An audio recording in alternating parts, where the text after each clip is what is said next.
महमूद गजनी 932 ईस्वी में अलप्तगीन नामक एक तुर्क सरदार गजनी साम्राज्य की स्थापना की। इसकी राजधानी गजनी थी। अलप्तगीन की मृत्यु के पश्चात कुछ समय तक गजनी में पीरितिगन ने शासन किया। इसी के शासनकाल 972 ईस्वी से 977 ईस्वी में सर्वप्रथम भारत पर आक्रमण किया गया। प्रथम तुर्क आक्रमण के समय पंजाब में शाही वंश का शासक जयपाल शासन कर रहा था। अलप्तगीन का गुलाम तथा दामाद सुबुक्तगीन 977 ईस्वी में गजनी की गद्दी पर बैठा।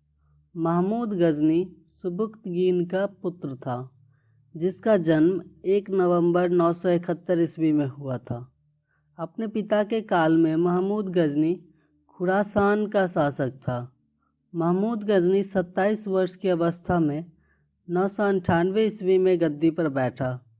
बगदाद का खलीफा अल आदिर बिल्लाह ने महमूद गजनी के पद को मान्यता प्रदान करते हुए उसे यमीन उद दौला तथा यमीन उल मिल्लाह की उपाधि दी। गजनी ने भारत पर 17 बार आक्रमण किया। महमूद के भारतीय आक्रमण का वास्तविक उद्देश्य धन की प्राप्ति था। महमूद गजनी एक मूर्ति भंजक आक्रमणकारी था। महमूद गजनी ने भारत पर प्रथम आक्रमण 1000 ईस्वी में किया था। पेशावर के कुछ भागों पर अधिकार करके वह अपने देश लौट गया। महमूद गजनी ने 1001 ईस्वी में शाही राजा जयपाल के विरुद्ध आक्रमण किया।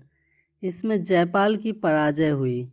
महमूद गजनी का 1008 ईस्वी में नगरकोट के विरुद्ध हमले को मूर्तिवाद के विरुद्ध पहली महत्वपूर्ण जीत बताई जाती है। महमूद गजनी ने थानेसर के चक्र स्वामिन की कांस्य निर्मित आदमकद प्रतिमा को गजनी भेजकर रंगभूमि में रखवाया। महमूद गजनी का सबसे चर्चित आक्रमण 1025 ईस्वी में सोमनाथ मंदिर सौराष्ट्र पर हुआ। इस मंदिर की लूट में उसे करीब 20 लाख दिनार की संपत्ति हाथ लगी। सोमनाथ की रक्षा में सहायता करने के कारण अनिलवाड़ा के शासक पर महमूद ने आक्रमण किया। सोमनाथ मंदिर लूट कर ले जाने के क्रम में महमूद पर जाटों ने आक्रमण किया था और कुछ संपत्ति लूट ली थी। महमूद गजनी का अंतिम भारतीय आक्रमण 1027 ईस्वी में जाटों के विरुद्ध था। सुल्तान की उपाधि धारण करने वाला प्रथम शासक महमूद गजनी था। महमूद के सेना में संवेद राय एवं तिलक जैसे हिंदू उच्च पदों पर आसीन थे। महमूद गजनी की मृत्यु 1030 ईस्वी में हो गई।